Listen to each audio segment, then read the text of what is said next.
Alam mo ba na as business owners or mga CEOs ng company natin, dapat i-consider din natin na yung mga employees natin o yung mga nagtatrabaho sa company natin ay financially literate din? Ayan, so ngayon po ay welcome ko po kayo sa ating episode 9 ng ating podcast dito sa Negosyo at Numero. I am Iza Estinopo, I am a certified public accountant at nandito po ako sa inyo para mag-share ng mga ilang mga bagay tungkol sa business at tungkol sa numbers. At ang ating episode 9 ngayon ay pinamagatang Building a Financially Intelligent Business Culture. Kasi po, alam niyo po, bilang mga business owners, usually ang alam po natin is tayo, mga business owners, meron tayong mga accountants or meron tayong mga financial managers or anyone na nag-handle ng mga finances ng business natin. And usually, iniaasa natin sa kanila yung kaalaman at saka yung proseso, like yung pag-prepare ng cheque, pagbabudget, etc. at pag-monitor ng mga sales and expenses natin and cash flow. And usually, kapag nagkakaroon ng ganitong dependency, no, parang ang nangyayari, wala nang pakialam yung mga empleyado, no? So, alam niyo po ba na napakahalaga po na financially aware and financially literate din po ang ating mga empleyado. At ngayon, i-discuss po natin yan sa episode na ito. So, magandang hapon sa lahat. So, bakit nga ba mahalaga yung awareness or financial awareness ng mga empleyado natin at bakit kailangan na isama natin siya as part of our company culture? So maraming negosyante or maraming mga empleyado or negosyo na nakadepende lamang po doon sa may alam.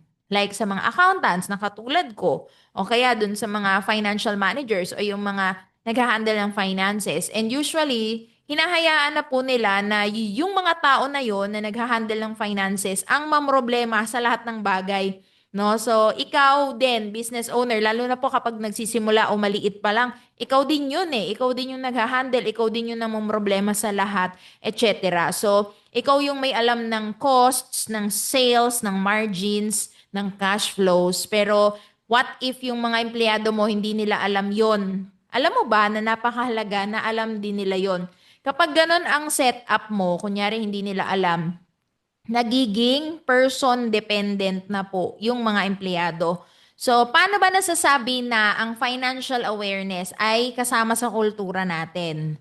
So, kapag may financial awareness na kultura sa isang company, number one, alam ng team kung saan nanggagaling ang pera. So, kung alam ng team kung saan nanggagaling ang pera, like for example, ano ba yung business model mo? Ano ba yung income source mo? Anong activity yung nakakapagpasok ng pera sa business mo? Ibig sabihin, kapag alam ng mga empleyado mo yan, naaalagaan nila yung activity na pinanggagalingan ng pera. And syempre, pati yung relationship with the clients na pinanggagalingan ng revenue ng business mo. So, another thing, if your culture in your business is financially aware, is naiintindihan ng mga empleyado mo na bawat action nila ay may financial impact. Like for example, meron kang empleyado na wala siyang pakialam kung siya po ay absenero o absenera o laging late or laging under time. Kapag ganyan po ang culture or kapag ganyan ang ugali ng empleyado natin, usually wala kasi silang pakialam sa kanilang kinikilos na hindi nila alam na may financial impact yun. Na akala nila nakakatipid pa yung company kasi nag-undertime naman ako, ibabawas naman yan sa sahod ko, di ba? Pero ang totoo, may financial impact din po yan sa revenue. So for example, latecomer, yung empleyado or absinero-absinera, papaano magpapatuloy yung operations ng business? No, wala, hindi po natin sinasabi na bawal umabsent na kapag may sakit dapat pumasok pa rin.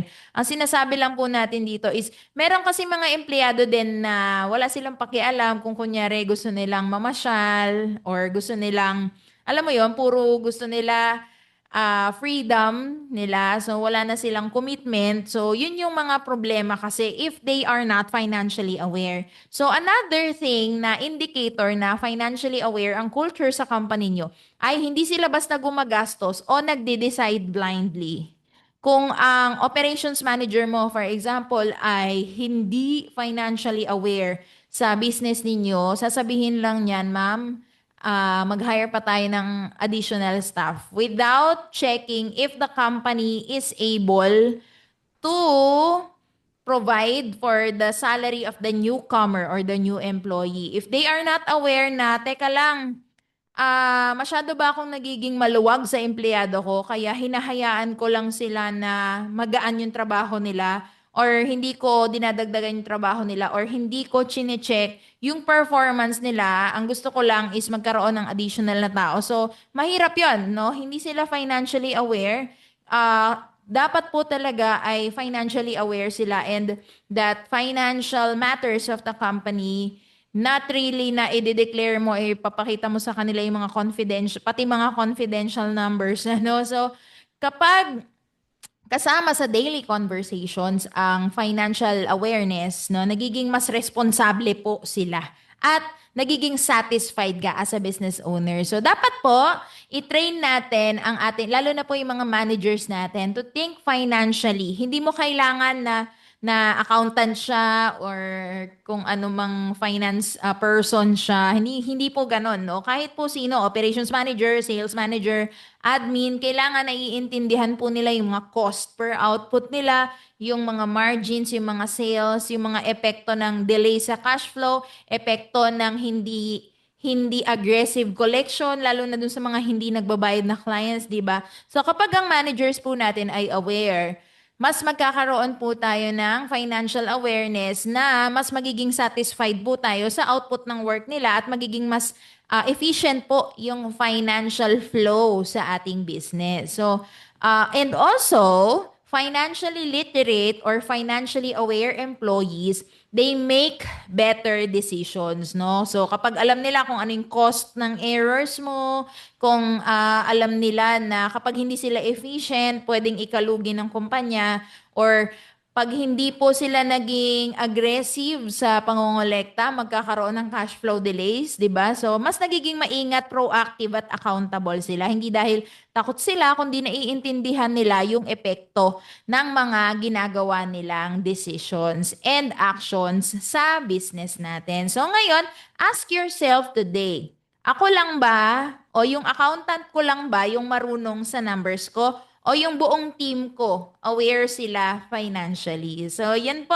Because the strongest business, I know that they don't rely on someone na yun lang yung may alam. No? They build a shared financial intelligence. And yun lang man po. Thank you so much po for listening to our episode 9 of our Negosyo at Numero. This has been Iza Esino po, and God bless us all.